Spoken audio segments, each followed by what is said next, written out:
What's going on, guys? It's Jimmy here. Welcome to our daily show where we discuss the fourth stimulus check update, the stimulus package update, daily news, everything that's going on here in our country, money, investing, the stock market, pretty much everything you need to know about on a daily basis. Remember that new videos come out here on our channel every day at 10 a.m., 3 p.m., and 8 p.m. Eastern Standard Time. If you find these videos helpful, don't forget to hit the like button for us down below.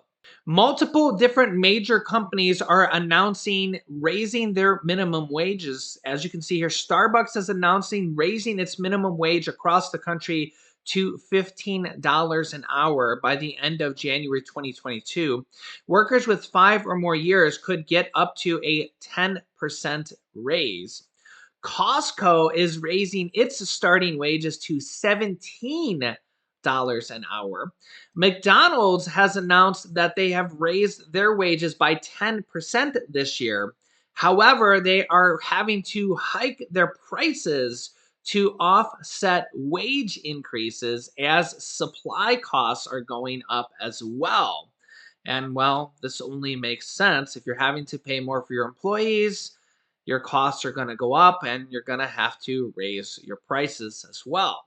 McDonald's says that they're hiking the prices of its menu items in an effort to offset wage increases and supply costs as the United States grapples with labor shortages and supply chain crises. The Wall Street Journal reported. Compared to last year, higher ups at the fast food chain anticipate menu prices in the U.S. to increase to roughly 6% this year, despite the fact that the McDonald's reported strong third quarter results on Wednesday. That's because in McDonald's, U.S. restaurant wages this year are up at least 10% as of now, and supply costs for things such as food and paper are anticipated to increase by at least 4%, according to the Wall Street Journal. McDonald's is having a difficult time trying to hire enough people to operate under regular hours. Meanwhile, McDonald's is reporting that their sales are soaring on higher prices and new menu items.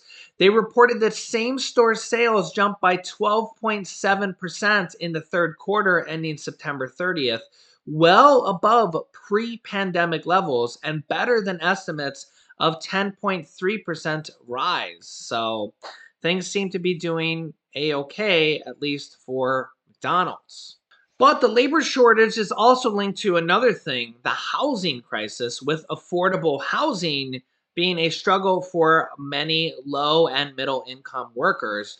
People can't take jobs if there aren't affordable homes nearby to either rent or to purchase because the prices of homes have been soaring out of control in the last 12 months or so. As you can see here from this recent article, home prices defy gravity, rising 19.8% in August. Wow. And that gain was identical to that seen in July. Home prices have been out of this world, and it's based mostly on supply and demand. Home prices continue their stratospheric rise in August, rising at an unchanged annual rate of 19.8%, according to the S&P CoreLogic Case-Shiller U.S. National Home Price Index released on Tuesday. Ouch. I mean, hey, I guess it's good if you're already a homeowner and maybe looking to sell. But if you have to buy another home, it's just kind of like it's a catch-22, right? Because the new home you're going to buy is going to be just as or more expensive. So it's a good and a bad problem. But yeah, home prices are out of this world. And if that wasn't enough, basically everything is going up from gas. We know the price at the pump has just been going up and up and up, and we're wondering if it's ever going to stop.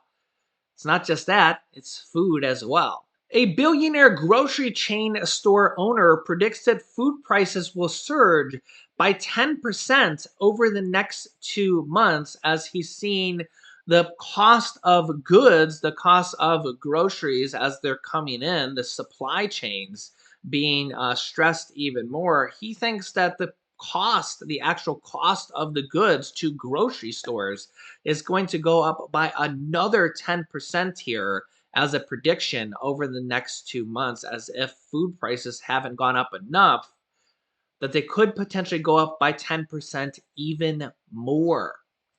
And yeah, food prices continue to climb twice as fast as all other items in September, bringing a year over year increase to 4.6%. You can see here from this graph that the price of pretty much everything except for fresh fruits is up. And fresh fruits is down just slightly, but all sorts of things, including beef and veal, leading the category, are up the most. Pork second most, poultry third, and yeah, basically meat is the highest up, as you can see here from this graph. And yeah, it's just the supply chains has really kind of made everything go up, and we're hoping to see some alleviation of this in the near future. And with Thanksgiving and the holidays and Christmas right around the corner, will it get better or will it get worse? You can let me know your thoughts down below in the comments. We have seen lots of articles and recent stories and comments from you guys saying that there is a lot of bare and empty shelves across the United States already. And we're really not even in the busy season yet. And a lot of stories going around about do your Christmas shopping now, because by the time Christmas shopping comes, that the aisles might be bare and you might not be able to get that coveted gift for your loved one or for your child. Um, Now, President Biden did make those changes to the Los Angeles port that they're now going to be open 24/7, where they used to be closed at night and on the weekends. They're going to have to install lighting to be open 24/7, and we're hoping that that might help a little bit, but those changes might take a little bit of time. Who knows how much that will help? But the other thing is, if everything was made in the USA, we wouldn't have to worry about shipping problems. But that change isn't going to happen overnight. And those are much bigger problems. We'll have to see how much can be changed quickly. But let me know your thoughts. Are you seeing empty shelves there where you are? If you're on Social Security, the new Social Security cost of living adjustment that will go into effect in January will be the highest cost of living adjustment or raise in 38 years by 5.9%. So this will be a significant increase. I just did a recent video on that. So yeah, this is going to be a big increase for, well, the largest increase in 38 years. So this will help alleviate the cost of at least a little bit of the cost of food and gas, and help alleviate things a little bit at least. Depending on how much you get from Social Security, it will be a 5.9% increase. As you can see here from this chart, Social Security says that the average amount of Social Security, based on Social Security's average amount that the average person gets, is $1,565 per month. Of course, some people get more, some people get less. The new average will be $1,657, which means that the average amount that the average person gets will go up by $92 per month. $92 per month times 12 will be an extra $1,104 per year. Per year, that means going forward, it's not just for 1 year, it'll be every single year. So it's almost like getting an extra $1,200 stimulus check every single year going forward. So again, it's based on how much you get. If you get a lot less than $1,500, you'll be getting less. If you get more than $1,500, you'll be getting more. Some people will be getting $200 per month. If you get more than that, some people might be getting only $50 or $60 per month. I did a recent video on this change. Again, it's 5.9% based on how much you get, and you could kind of see some of these other changes here based on how much you get. I also did another video on two very important Social Security raise proposals that were just introduced into Congress yesterday to raise the Social Security benefits by several $100s per month. I will link you to that video at the end of this video. Very big proposals on that. On the next stimulus package, first, let's start with Senator Bernie Sanders drawing the red line in the sand on things that they do not or he doesn't want. He's the person in charge of the next stimulus package, the Senate budget chairman. Things that he and a lot of other progressive Democrats do not want to cut out of this stimulus package. Here he is. If you ask the American people today what is most important to them, they're going to say two things. Number one, they're sick and tired of being ripped off by the pharmaceutical industry. They think that it's insane that in some cases we pay 10 times more for the same drug as the people in other countries, while last year the pharmaceutical industry made $50 billion in profit, and right now has 1,500 paid lobbyists here in Washington to make sure we don't lower the cost of prescription drugs. So to my mind, any serious reconciliation bill must include real Medicare negotiations with the pharmaceutical industry to lower the cost of prescription drugs. That's probably the issue most on people's minds. Maybe the issue second most on people's minds is the understanding that it is really insane that in the wealthiest country in the history of the world, we have tens of millions of Americans, older Americans, who have no teeth in their mouth, who are unable to digest the food that they're eating, people who cannot hear and communicate with their grandkids because they have no hearing aids, people who are unable to see. Well, this is America, richest country in the history of the world. Bottom line is that any reconciliation bill must include serious negotiations on the part of Medicare with the pharmaceutical industry to lower the cost of prescription drugs. That's what the American people want. Any serious reconciliation bill must include expanding Medicare to cover dental, hearing aids. Democratic Representative Cory Bush says about the stimulus package after cuts, saying, quote, "It's just not enough for me, and there are more than us."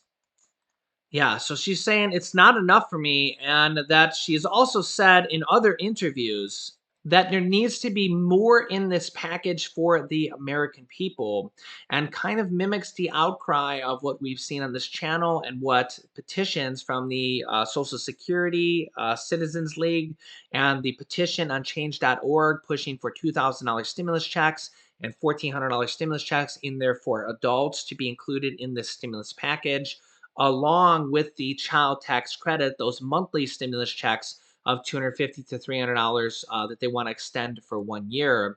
So I do recommend reach out to your representatives, tweet them, email them, call them, and say, hey, in addition to these monthly checks for children that they want to extend for 1 more year every single month to 65 million children, to include a fourth stimulus check in there for adults as well.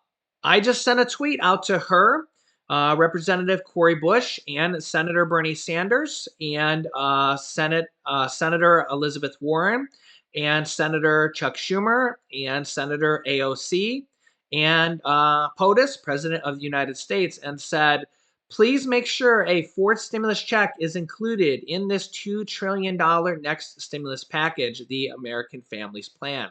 Millions of people are still in need of a survival check to keep them out of poverty. This would be in addition to the monthly checks called the child tax credits. Again, it's basically stimulus checks. They want to extend those for 1 more year. They're $250 to $300 per month for a total of $3,000 to $3,600 per year. They do have that in this bill to be extended for 1 more year. Even Joe Manchin's trying to fiddle around with those, put income caps on them, income thresholds, even work requirements on them. But we have millions and millions of people that are pushing to add a fourth stimulus check in there for adults as well. I recommend you do things like this. Tweet your representatives, call them, email them, get on the phone. This is exactly how the second stimulus check was added to the second stimulus check package. These things really do matter. Remember that they didn't include a second stimulus check in the bill. They were actually going to pass the second stimulus check package without a second stimulus check. They wrote the bill, and there was no stimulus check in that bill. And they were going to pass it without a second stimulus check. And things like this, you guys calling, emailing, tweeting, made them literally take $160 billion away from states, cities, and counties. They took $160 billion away from them after they wrote the bill. They just literally took $160 billion and took it away from states and cities and gave it to the American people in the form of the second stimulus check. And that led to the third stimulus check. And honestly, if it weren't for that happening, who knows if the third stimulus check would have happened? That movement may have died. So it was really good that that happened because the people made that happen. Senator Bernie Sanders made that happen. Republican Senator Josh Hawley made that happen. Now we've kind of lost all the support from Republicans. Remember, not a single Republican voted for the third stimulus check package at this point, and not a single Republican is going to vote for this next stimulus package. So we've kind of lost all the support from Republicans at this point. It'd be nice to have some support from Republicans. Even a single vote could negate everything from Joe Manchin. If we had a single Republican at all, if Josh Hawley would step to the plate, if anybody would step to the plate, we could literally negate everything that Joe Manchin is doing. And say, well, we don't need Joe Manchin anymore because he's literally saying no to like everything at this point. In fact, check this out. This is as of 1 hour ago from Fox News. Again, I use sources from Fox News, CNN, CNBC, NBC, everywhere. I mean, it doesn't matter. I use my sources from everywhere. I'm not partisan. 1 hour ago, Democrats likely dropping paid family leave and medical leave from the spending bill because of Joe Manchin. Joe Manchin wants to literally just drop everything. What's going to be left, Joe? I mean, what are they going to spend the money on? Democratic lawmakers will cut plans for paid family and medical leave from the Build Back Better. A source with knowledge of negotiations told Fox News the leave programs were key provisions of President Biden's original vision for the social spending package, but faced stiff pushback from moderates amid concerns of the bill's overall cost. The source said that Senator Joe Manchin's oppositions for the provisions is a key factor. Quote, Manchin's firm opposition to the paid leave programs means it likely will not be in the final bill, despite many members lobbying him to support it. Now, here's the thing. What are they going to put in the bill? If Joe Manchin's against paid leave, he's against the Medicare, he's against stimulus checks for adults, what are they going to put in there, Joe? He's against climate change. I don't understand. If Joe Manchin's against everything, what are they going to? And yet Joe Manchin thinks that there's going to be a bill passed this week. Joe Manchin even dampens the progressive hope for a billionaire's tax. He doesn't even want to tax billionaires that don't pay any taxes because all their money's in stocks and they don't sell any stocks, so they don't pay any taxes because they don't need the money because they already have billions of dollars in their checking accounts. So he doesn't even want to tax billionaires. I don't understand Joe Manchin at all. It's like he just doesn't want to do anything. But yet we have articles like this where Joe Manchin sees a deal on the Biden agenda this week.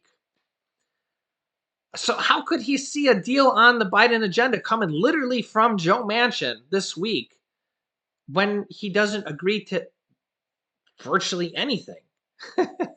Which is why we're calling him Two-Faced Joe, because on one hand, I don't agree with that, I don't agree with that, I don't agree with that, I don't agree with that. But yeah, I think we can come to a deal this week.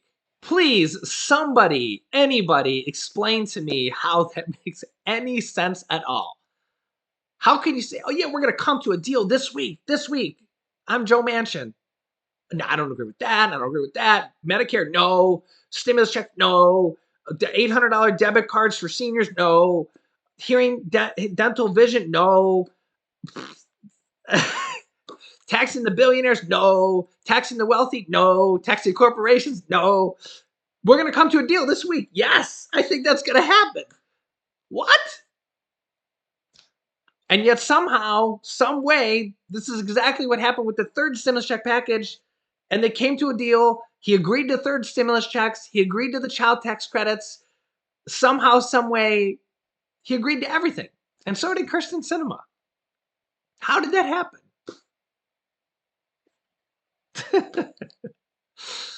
It's almost like a bad comic relief. It's like a soap opera that it's like a movie that, like, you know that there's gonna be an ending. You know the movie has to end, and somehow you kind of know what the ending's gonna be. You kind of know there's gonna be a happy ending. Like, it's like if you've ever watched Game of Thrones, like Game of Thrones is like the one and only show that really, like, it shocked you. The endings were always kind of like they killed off the characters that you never thought could ever happen. Like, if you ever watch Game of Thrones, I have my dragon's eggs right over there, right there. That was one of my what's in the box episode contests we used to do. Um, Game of Thrones is one of my favorite shows ever because it was such a cool thing. Because it's just like, if you ever watched Game of Thrones, if you've never watched it, I recommend you watch. There's like 9 seasons though, so there's a lot to watch there. It's very shocking because it's like you can't predict anything that's going to happen. Where a lot of other shows, you always kind of know what's going to happen. They try to throw some twists and turns in there, but at the end of the day, the good guy's always kind of going to win. It kind of feels like that's what's going to happen with the stimulus package. It kind of feels like at the end of the day, Joe Manchin is probably going, and Kirsten Sinema are probably just gonna. It kind of feels like they're gonna do what they did with the third stimulus check package, where at the end of the day, ultimately they're probably going to say yes. And that's where the headline, where Joe Manchin sees that they're going to have a deal this week. Now, whether it's going to happen this week or soon, it does kind of feel like Joe Manchin is going to do that. It doesn't feel like a Game of Thrones is going to happen where, um, people are just killed off left or right, and it's just crazy, and who knows what's going to happen. I don't know. I kind of get the feeling that Joe Manchin will come to a deal.